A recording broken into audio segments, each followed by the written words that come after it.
உன் மவனை பாத்தியாமா?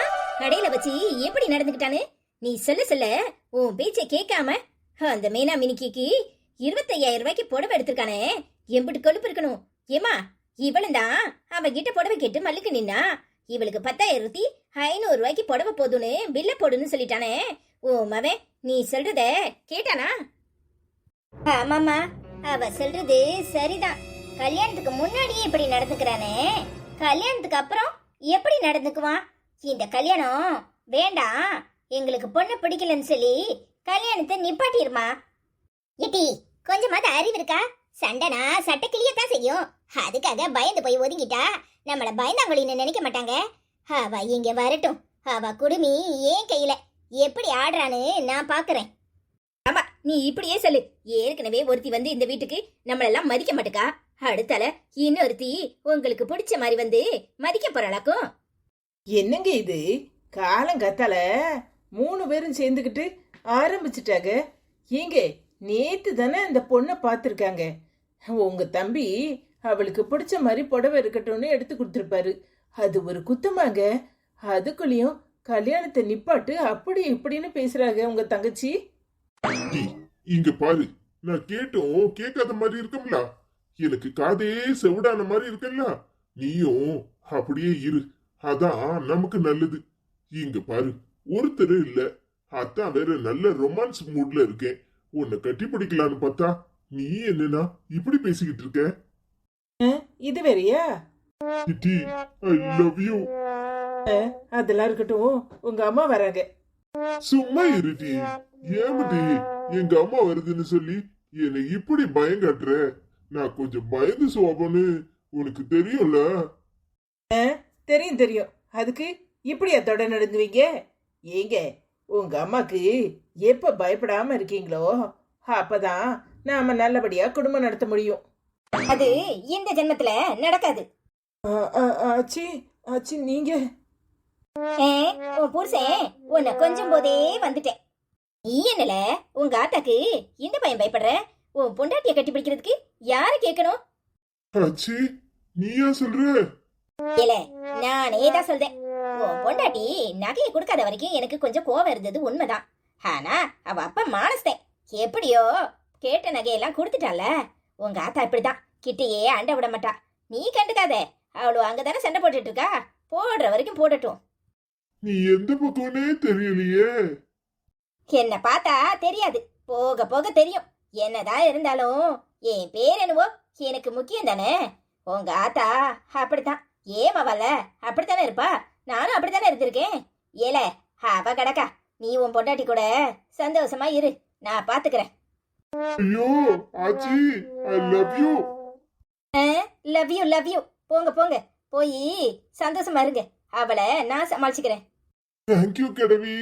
இன்னைக்கு வரும்போது சாயங்காலம் உனக்காக உனக்கு பிடிச்ச ஜாங்கிரி வாங்கிட்டு வரேன், சரியா? இந்த ஐஸுக்கு ஒன்றும் குறைச்சல, போய் வேலைய பாரு. இப்போ ஒண்ணு நிம்மதியா குஞ்சலாம்.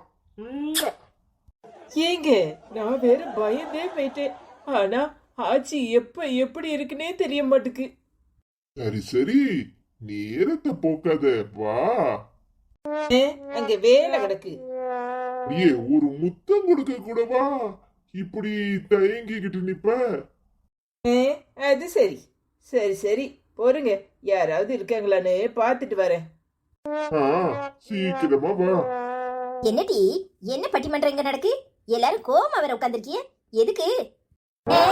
கோவமா உட்காராம என்ன பண்ணுவாங்க? உன் பேரே நேத்து நடந்துகிட்ட விதத்தை கவனிச்சியா? அவளுக்கு 25,000 ரூபாய்க்கு புடவை கேக்குதோ, அதுவும் கல்யாணத்துக்கு முன்னாகுட்டியே. இவன் நிச்சயத்துக்கு 25,000 ரூபாய்க்கு புடவை எடுக்கிறான்னா அப்புறம் கல்யாணத்துக்கு 50,000 ரூபாய்க்குலாம் எடுப்பான். ஏட்டி, ஏன் பேரே அவன் கல்யாணத்துக்காக 50,000 ரூபாய்க்கு பொண்டாட்டிக்கு புடவை எடுக்கிறான். இதுல உனக்கு எங்க காயுது? உன் புருஷனை எடுத்து தர சொல்ல வேண்டியதானே? என்னம்மா அறிவு கட்டத்தனமா பேசுற? அவளுக்கு எதுக்குமா 50,000 ரூபாய்க்கு புடவை? அவ்வளவு சீர்தானத்தி எல்லாம் கொண்டு வர போறாளா? இந்த மூத்தவ கூட கொஞ்சம் நகை நட்டு அவ அப்பன் சொன்ன மாதிரி கொடுத்தான். ஆனா இவளுக்கு என்ன போடுவாங்கன்னே தெரியல. அதுக்கு முன்னாடியே இவன் போய் இப்படி உடுந்து கிடக்கான். என்னமோ சீமையில இல்லாத பொண்ணை பார்த்துட்டான்னு மேய்க்கையும் கிடைக்கும் உன் பேரை அலைச்ச எனக்கு சரியா படல. என்னம்மா பேசுற? என்ன பேசுற? அதுக்கும் தங்கச்சிகளை கூட்டி வச்சு இப்படி எனக்கு எதிரா பேசிக்கிட்டு இருக்க? என்ன பேச்சுமா இது? இந்த பொண்ணை யாரு பார்த்தா? நீ தானே பார்த்த? ஏமா இது நீ பார்த்த பொண்ணு தானே? என்னமோ நான் காதல் கல்யாணம் பண்ணிக்கிட்ட மாதிரி நீ பேசிட்டு இருக்க.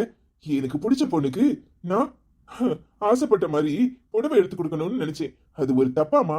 ஏமா இது என்னோட கல்யாணம், நான் கிராண்டா செலிப்ரேட் பண்ணணும்னு நினைக்கிறேன். அவளுக்கு வருமானம் இல்ல, கஷ்டப்பட்ட குடும்பத்துல உள்ளவ, அதனால நான் கொஞ்சம் நல்லா ரிச்சா புடவை எடுத்து கொடுத்தேன். இது ஒரு தப்பாமா? அவங்க என்ன போடுறாங்க ஏது போடுறாங்கன்னு பார்த்துதான் நான் புடவை எடுத்து கொடுக்கணுமா? என்னல அறிவு கிட்டத்தனமா பேசுற? எந்த வீட்ல இந்த பழக்கம் உண்டு? ஓ இஷ்டத்துக்கு புடவை எடுக்கிறதுக்கு ஊர்ல போய் சொல்லு காரி துப்புவாங்க. 1,00,000 ரூபாய்க்கு வக்கில்லாத குடும்பத்துல உள்ளவளுக்கு புடவை எடுக்கிறா நம்மள புடவை. அப்ப இந்த வீட்டுக்கு மூத்த மருமவளா அவ அப்ப நகையெல்லாம் கொண்டாந்து போட்டிருக்கானே, அவளுக்கு எவ்வளவு எடுக்கணும்? அவளுக்கு 10,000 ரூபாய்க்கு தானே நான் புடவை எடுத்தேன். நீ மட்டும் இவளுக்கு 50,000 1,00,000 எடுத்தா பாக்குறவங்களாம் என்ன சொல்லுவாங்க? மூத்த மகனுக்கு முன்னாடி இவளுக்கு ஊற வஞ்சனை, மூத்த மகனுக்கு சரியா செய்யல, சின்ன மகனுக்கு தாம் தும்னு செய்யறான்னு சொல்ல மாட்டாங்க. அதுவும் இல்லாம உன் அக்கா காரிக்கு புடவை வெறும் 10,000 ரூபாய்க்கு எடுத்திருக்க, அவளுக்கு மட்டும் 25,000 ரூபாயா? அவளுக்கு எவ்வளவு எடுக்கிறியோ அதே விலையில இவளுக்கு எடுத்துக்கணும்ல. என்னமா பேசுற? நான் கட்டிக்க போற பொண்ணுக்கும் அக்காக்கும் ஒரே விலையில புடவை எடுத்தா அந்த பொண்ணுக்கு மனசு சங்கடமா இருக்காதா? பாத்தியம்மா எப்படி பேசுறானே? இவன் மனசுல உள்ளது வெளியே வந்துட்டுல. நாளைக்கு கட்டிக்க போற பொண்ணுக்கு இப்பவே வக்காலத்து வாங்குறான், இந்த அக்காவை இப்பவே விட்டு கொடுக்கறான். அப்போ அவ முன்னாடி நான் தரம் தாழ்ந்து நிக்கணும், அப்படித்தானே? உன் புடவைய நீனே கொண்டு வச்சுக்கோ, நான் ஒன்னும் இந்த கல்யாணத்துக்கு வரல. அப்படி சொல்லு, இப்பதான் சரியா சொல்லியிருக்க. இப்ப என்ன, உனக்கு 25,000 ரூபாய்க்கு புடவை வேணும் அப்படித்தானே? இன்னைக்கே போய் எடுத்துக்கோ, காசு தரேன். இங்க பாருல, இதான் கடைசியா இருக்கணும், ஞாபகத்தை வச்சுக்கோ. கல்யாணத்துக்கு இதோட கூடலாம் காசை போட்டு புடவை எடுக்க கூடாது. என்னம்மா பேசுற? நிச்சயத்துக்கு 25,000 ரூபாய்க்கு புடவை எடுத்தா கல்யாணத்துக்கு 50,000 ரூபாய்க்காவது எடுக்கணும்ல, அதுதானே மரியாதை. ஆமால, இந்த வீட்டை கொண்டு கடைக்காரன்ட்ட அடகு போய் அறிவு இருக்கா கொஞ்சமாது? நான் சொல்ற எதையாவது காதுல வாங்குறியா? ஓ இஷ்டத்துக்கு தான் செய்யணும்னு இருக்க, செய்ப்பா செய்யி, என்ன செய்யணுமோ செய்யி. நான் எதுவுமே பேச மாட்டேன், வாய மூடிக்கிறேன். ஐயோ, இந்த வீட்டுக்கு இவ்வளவு வந்து இன்னும் என்னெல்லாம் பாடுபடுத்த போறாளோ தெரியலையே. சரி சரி விடு, இந்த ஒரு விஷயம் தானே, அவன் இஷ்டத்துக்கு செஞ்சுட்டு போறான். அவன் கல்யாணம் நல்ல மரியாதையா கிராண்டா நடக்கணும்னு நினைக்கிறான். ஆபீஸ்ல உள்ளவெல்லாம் வருவாவல்ல. ஐயா சாமி, நான் ஒண்ணுமே சொல்லல, அதான் உன் பேத்தியாடுவோம் உனக்கு ஏண்டுகிட்டு பேசுறாளே. என்ன செய்யணுமோ செய்யுங்க. ஏட்டி வாயை திறக்காதீங்க டி, உங்களுக்கு என்ன வேணுமோ நானே செய்யறேன். ஏமா இப்படி எல்லாம் பேசுற? நீ பேசுறத பார்த்தா எனக்கு மனசு சங்கடமா இருக்குமா? அப்படி எல்லாம் பேசாதமா. அந்த பொண்ணு இந்த வீட்டுக்கு வர்றதுக்கு முன்னாடியே நீ வெறுப்ப அவ மேல கொட்டாத, பின்ன அவளை பார்த்தாலே உனக்கு வெறுப்பாதான் வரும். அடேங்க அப்பா, புத்தருக்கு போதி மரத்தடியில ஞானோதயம் பிறந்த மாதிரி ஐயாக்கு பெரிய பெரிய ஞானோதயம்லாம் பிறக்குதே. ஏமா பாத்தியா, இப்பவே பொண்டாட்டிக்கு ஏண்டிக்கிட்டு வரான், நாளைக்கு உன்னை அடிக்க கூட செய்வான். சும்மா இருக்கா, இப்படி தேவையில்லாம தூண்டி தூண்டி விடாத. அவ என்னத்துல தூண்டி விடுதா? உண்மை தானே சொல்ற? டீ பேசாம இருக்க போறீங்களா என்ன? அவன் நம்ம பையன், எங்கேயும் போக மாட்டான். அவனுக்கு எப்பவும் உன் மேல பாசம் அதிகம். அவன் அந்த பிள்ளை கஷ்டப்படுத நல்ல புடவையா எடுத்து கொடுக்கணும்னு நினைச்சிருக்கான், வேற ஒண்ணும் இல்ல. தேவையில்லாம மனசை போட்டு குழப்பிக்காதீங்க. இங்க பாருங்க, அவன் நம்மளை விட்டு எங்கேயும் போக மாட்டான். ஐயா நீ போயா. சரியாச்சு. என்ன மணி, அவன் பேசிக்கிட்டு இருக்கும்போதே அவனை விரட்டி முடுக்கிற? நான் அவன்கிட்ட சத்தியம் வாங்கியிருப்பேன்ல. இப்பவே அவனை உங்க கண்ட்ரோல்ல வரணும்னு அப்படி இப்படின்னு நீங்க டார்ச்சர் பண்ணினியே, அவன் ஒரே அடியா பொண்டாட்டி பின்னாடியே சாஞ்சிருவான். கொஞ்ச நாளைக்கு ஆற போடுங்க, எல்லாம் சரியாயிரும். ஒரு புடவைக்கே நம்ம அம்மா இப்படி பண்றாளே அப்படி இப்படின்னு நாளைக்கு எல்லாத்தையும் உங்ககிட்ட மறைச்சுக்கிட்டு செய்ய போறான். ஒழுங்கா ஜாக்கிரதையா இருந்துக்கோங்க. ஆமாம்மா, கேள்வி சொல்றதும் ஒரு விதத்துல சரிதான். எனக்கு அது சொல்றது சரியாதான் படுது. இப்ப அவன் நம்ம கிட்ட நார்மலா நமக்கு தெரிஞ்சு எல்லாம் செய்யறவன் நாளைக்கு இதே சாக்குன்னு நம்ம கிட்ட மறைச்சாலும் மறைப்பாமா. கொஞ்சம் பொறுமையாதான் நம்ம இதை டீல் பண்ணணும். அதுக்கு தான் சொன்னேன், அவ இந்த வீட்டுக்கே வர வேண்டாம், அவளை அப்படியே அத்து விட்டுருவோன்னு. வாய முடு, நோண்டிக்கணும்னு இருந்துகிட்டு அதிக பிரசங்கத்தனமா எதையாவது பேசிக்கிட்டு இருந்த அரைஞ்சு படுவேன் அரைஞ்சு உள்ள போ. அதானே ஏன் வாய அடக்கு. ஓ மவ உட்காந்து ஒப்பாரி வைக்கிறாளா இல்லையான்னு பாரு. நான் வரேன். ஏட்டி, நான் சொல்றத கேளுங்க, கொஞ்சம் பொறுமையா இருங்க. நல்லதே நடக்கும்னு நம்புங்க, நல்லதே நடக்கும். அதான் நீ ஏன் சொல்லிட்டல, பாப்போம் பாப்போம் என்ன நல்லது நடக்குன்னு. இல்ல பிரியம்மா, பார்த்துட்டு பார்க்காத மாதிரி போறியே. உன்னை பார்த்துட்டு பார்க்காத மாதிரி போறதுக்கு எனக்கு என்ன இருக்கு? உனக்கு எனக்கும் முன்ன பின்ன பகையா என்ன? அதெல்லாம் ஒண்ணு இல்ல, ஒரு அவசர வேலையா போயிட்டு இருக்கேன். ஆமா, நீ எப்படி இருக்க? நல்லா இருக்கியா? எனக்கு என்ன, கல்யாண வீட்டுக்காரங்கள நாங்க நல்லா தான் இருக்கிறோம். உங்களுக்கு விஷயம் தெரியுமா? என்னதான் இருந்தாலும் என் நாத்தனாரு கொடுத்து வச்சவ பாத்துக்கோங்க. 1000 தப்பு பண்ணியிருந்தாலும் பொண்ணு வீட்டுக்காரங்கன்னு பம்மிக்கிட்டு இருக்க முடியாம நல்லா சிரிச்சு சந்தோஷமா தான் இருக்கா தெரியுமா? அவளுக்கு அந்த பெயரை மறக்கிறதும் ஈஸி, மறந்துட்டு அடுத்தவனை நினைக்கிறதும் ஈஸியா இருக்கா. இப்ப என்னதான் பிரச்சனை உனக்கு?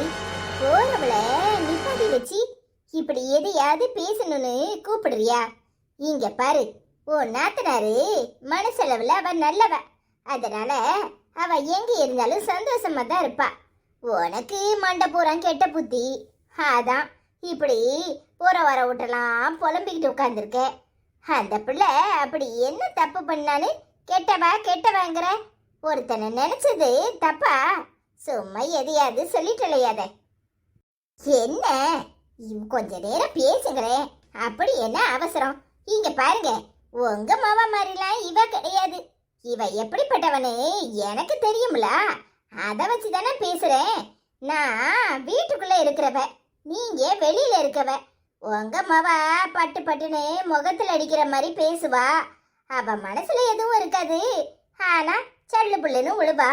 அதுவும் இல்லாம ஆம்பளை பசங்க கிட்ட அவ நெருப்பு. ஆனா இவ அப்படி கிடையாது. முதல்ல ஒருத்தனை நினைச்சேன்னு சொன்னா, அவனுக்கு லெட்டர் கொடுத்தா. அடுத்தால ஒருத்தன் பொண்ணு பார்க்க வந்தான். உடனே அவனை சரின்னு ஏத்துக்கிட்டா. சரி, ஏத்துக்கிட்டதெல்லாம் போகட்டும், எல்லா பிள்ளைகளும் தலைவிதியேன்னு ஒருத்தனை கெட்டிக்கும் சரி. ஆனா அவன் கூட சிரிச்சு பேசுறதுன்னு, கூத்தடிக்கிறதுன்னு, கும்மால் அடிக்கிறதுன்னு, இவ சிரிச்சு சிரிச்சு பேச பேச அவனும் 25,000 ரூபாய்க்கு நிச்சயத்துக்கு புடவை எடுத்து கொடுத்துருக்கானா பாத்துக்கோங்க. உங்க வீட்டுக்காரர் உங்களுக்கு எடுத்து கொடுத்துருப்பாரா? ஏன் வீட்டுக்காரன் அவனும் என்ன காதலிச்சுதான் கேட்டுனா, அவன் எனக்கு எடுத்து கொடுத்துருக்கானா? அதைத்தான் சொல்ல வந்தேன். வாய மூடு, நான் ஒய்யாம உன்னை அடிக்க கூடாதுன்னு பாக்குறேன். எனக்கு வர ஆத்திரத்துக்கு என்ன பண்ணுவேன்னு எனக்கே தெரியாது. அறிவு கட்டுத்தனமா உளறிக்கிட்டு இருக்க. நிச்சயத்துக்கு 25,000 ரூபாய்க்கு புடவை எடுத்து கொடுத்ததுல உனக்கு எரியுது, அப்படித்தானே? எரிஞ்சா போய் பர்னால வாங்கி போடு, எங்கன எரியுதோ அங்கன. அதை விட்டு போட்டு இப்படி வைத்தறிச்சல்ல போற வரவுல கூப்பிட்டு வச்சு பேசிக்கிட்டு இருந்த. எல்லாரும் ஒரு நேரம் வர ஒரு நேரம் இருக்க மாட்டாவோ, விளக்கமாத்த கொண்டு சாத்தி சாத்துன்னு சாத்தி போடுவாவோ. ஆமா, எனக்கு எரியுது. நீங்க வேற, இவ என்னத்தை காட்டினாலோ, என்னத்தை காட்டி மயக்கினாலோ, அவன் அப்படி மயங்கி போய் சொக்கி போய் வந்து நிக்கிறான். அவ ஆத்தாக்காரி வேற மல்லுக்கு நின்னாலாம். கல்யாணத்துக்கு முன்னாடியே என்னத்துக்கு நிச்சயத்துக்கு 25,000 ரூபாய்க்கு புடவை, 25,000 ரூபா புடவைக்கு அவ வீட்டுல அப்படி என்னத்தை செஞ்சிருவாவோன்னு நானும் என் மாமியாட்ட கேட்கலான்னு தான் நினைச்சேன். அப்படி நகை நட்டெல்லாம் என்ன வச்சிருக்கியே? உங்க மவளுக்கு பார்த்த உடனே மாப்பிள்ளை 25,000 ரூபாய்க்கு புடவை எடுத்து கொடுக்குறான்னு கேட்டா நீ போட போறியான்னு கேட்கும். எனக்கு என்ன வந்துச்சு? நீ எல்லாம் திருந்தவே மாட்டேன, உன் புத்தி மாறவே செய்யாதா? அடியே இங்க பாரு, நீ எல்லாம் நல்லாவே இருக்க மாட்ட. ஒரு வீட்டுல வாழ போயிருக்க, அந்த வீட்டுல உள்ள பொண்ணு நல்லபடியா வாழணும்னு நினைப்பியா? வயிற்றுச்சல்ல கிடந்து அவிவியா? இப்படி அவிஞ்சி அவ உன்கிட்ட வந்து கண்ணை கசக்கிக்கிட்டு நின்னா நீ அவளை வச்சு தாங்க போறியா? அப்போ அவ சந்தோஷமா இருக்கட்டும்னு நினைக்கணும்ல. என்னடி புத்தி உனக்கு? நீ எல்லாம் திருந்தவே மாட்டல்ல. ச்சே, உன்னை நினைச்சாலே எனக்கு எரிச்சலா வருது. இன்னொரு தடவை என்னை எங்கேயாவது நிப்பாட்டுன செருப்ப கிளத்தி அடிச்சு விடுவேன். அடிச்சு மரியாதையா போயிரு. பிரியாமா நில்லுங்க. இப்ப நான் என்னத்த சொல்லிப்பட்டேனே உங்களுக்கு இம்போட்டு கோவம் வருது, செருப்ப கழட்டி அடிப்பங்கியே. இங்க பாருங்க, நீங்க கேட்கலன்னா போங்க, ஊருக்குள்ள 1000 பேர் இருக்காங்க. சனியனே சனியனே, வாய மூடு, வாயில கட்டி வந்து சாக போறேன். ஆமா, நான் கட்டி வந்து சாகுறேன். இந்த பொம்பளை புத்திக்கு இந்த பொம்பளைக்கு தான் ஏதாவது ஆகும், எனக்கு ஏதாவது ஆகுமா என்ன? ஐயோ, வயிற்றுச்ச தாங்க முடியல. இந்த மூதேவிக்கு 25,000 கொருவாக்கி போடவை. முதல்ல இந்த மூதேவிக்கு புடவை கட்ட தெரியுமா? சரி, அம்மாட்ட போயாவது புலம்பிட்டு வருவோம். அப்பா, இட்லிக்கு குருமான் ஒண்ணு வச்சிருந்தாலே நல்லாதான் இருந்துச்சு. தினமும் இட்லி சட்னி சாம்பார்னு வைக்காம இன்னைக்கு மருமவ கறி என்னமோ வித்தியாசமா செஞ்சிருக்கா. நாக்குக்கு நல்லா ருசியா இருந்துச்சு. என்னத்துக்குல ஓலம் போடுத? என்னமோ யமலோகத்துல போய் உட்கார்ந்த மாதிரிலாம் ஓலம் போடுதான். ஓலம் இங்கதான் இருக்கேன். யமலோகத்துக்கு போடலாக்கும். யமலோகத்துக்கு ட்ரெயின்ல போக போடலாம், இல்ல பஸ்ல போக போடலாம், இல்ல ஃளைட்ல போக போடலாம். கொஞ்சம் எனக்கும் சொல்றது. அட பாவி பேல, சும்மா ஒரு பேச்சுக்கு சொன்னா அப்படியே கேப்பியோல. அதானே பேச்சுக்கு என்னன்னு சொல்லுதியா? சரி, இன்னைக்கு பிரேக்ஃபாஸ்ட் என்னது? என்ன சாப்பாடு சொல்லு. ஆமா, என்னமோ இட்லியும் குடுமா வாயில வைக்க முடியல. வழக்கம் போல இட்லி சட்னி சாம்பார்னு எந்தையாவது வச்சிருக்கணும். குருமா எவனாவது திம்பானா? இட்லிக்கு குருமாவே என்ன சொன்ன? இட்லியும் குருமாவும் நல்லா இருக்காதா? இப்ப கொஞ்ச நேரம் முன்னாடி தானே இந்த வாய் தானே சொல்லிச்சு. வழக்கம் போல வைக்காம நல்ல இட்லி குருமான்னு வித்தியாசமா வச்சிருந்தா நல்ல ருசியா இருந்துச்சுன்னு இப்ப நான் கேட்ட உடனே குருமானா சொல்லுதே. ஏன் இந்த ஊத்த போய் புழுவுற? என்னன்னு தம்பி, கிழவி என்ன சொல்லுச்சு? அண்ணே, கொஞ்ச நேரம் முன்னாடி இவ பின்னாடி நின்னு கேட்டுட்டு இருந்தானே, குருமாவும் இட்லியும் நல்ல ருசியா இருந்துச்சு, இம்போட்டு நாளும் சாம்பாரும் சட்னி என்ன வச்சுக்கிட்டு இருந்தான்னு சொல்லிட்டு இருந்தா. இப்ப நான் கேக்குறேனே, இப்ப சொல்லுதா இட்லியும் குருமாவும் வச்சுட்டா வாயில வைக்க முடியலன்னு புழுவுதானே. ஏன் கிழவி, ஏதாவது ஒண்ணு எங்க அம்மா சொல்லிக்கிட்டே இருக்கணும். அப்பதான் உனக்கு மன நிறைவாவும் சந்தோஷமாவும் இருக்கும். அப்படித்தானே? இந்த வயசுல உனக்கு என்னத்துக்கு இந்த கெட்ட புத்தி? நல்ல எண்ணத்தோட இருப்பியா, இப்படி கெட்ட புத்தி இல்ல இருப்பியா சொல்லு. ஆமல, இனிமேதான் நான் பாடம் படிச்சுட்டு வரணும். நல்ல புத்தியோட எப்படி இருக்குது, கெட்ட புத்தியோட எப்படி இருக்குது. எனக்கே பாடம் எடுக்கிறீங்களாக்கும். மரியாதையா ஓடி போயிருங்க, இல்லனா வெளுத்து போடுவேன். வெளுத்து உண்மையை சொல்லினா கொடுக்காத. என்னத்தையும் பண்ணி எங்களுக்கு என்ன வந்துச்சு? நல்ல இட்லியும் குருமா ஊத்தி தின்னல. அம்மாட்ட போய் சொல்றேன், கிழவிக்கு இட்லியும் குருமாவும் பிடிக்கலையா, இனிமே இட்லி குருமாவே வைக்காதம்மா, தினமும் சட்னியும் சாம்பாரும் போடுன்னு சொல்லிடுறேன். ஏலே, ஏதோ ஒரு கோவத்துல உங்க ஆத்தா மேல உள்ள கோவத்துல சொல்லிட்டேன், அதுக்குன்னு அதே பிடிச்சுக்கிட்டு நிப்பியோல. சரியில விடுங்கல, நான் வயசானவ தானே. இட்லியும் குருமாவும் நல்லா இருந்துச்சு. உங்க அம்மாவை இன்னொரு நாளைக்கும் அதையே செய்ய சொல்லு. அப்படி வா வலிக்கு. கிழவிக்கு குசும்ப பட்டியால, இம்பூட்டு குசும்பு இருக்கு. ஆனா இந்த வயசுலயே நீ எப்படி இருக்கிய கிழவி? ஏ அப்பா, நீ எங்க அம்மா மாடி இருக்கும்போது உன் மாமியா கிட்ட எப்படி எல்லாம் இருந்திருப்ப? சரியான களவணி கிழவியாத்தான் இருந்திருப்ப. அமலே, நான் எப்படி இருந்தேனே பிளாஸ்பேக்கு போய் பார்க்கணுமா? இலே, தாங்க மாட்டியே. நீ உடம்புல இருக்கிறதே தாங்க முடியல, இன்னும் பிளாஸ்பேக்குலாம் போயிடாத. எங்களால தாங்கவே முடியாது. வாடட்டா, ஏ அண்ணே வாடே, நம்ம போய் சாப்பிடுவோம். ஆமா தம்பி. ச்சே, இந்த வயசான காலத்துல மருமக மேல உள்ள கோவத்துல நம்மளுக்கும் இந்த குசும்பு புத்தி போக மாட்டுக்கு. சின்ன பிள்ளைகளு நம்மள தப்பால நினைச்சிருக்கோம்.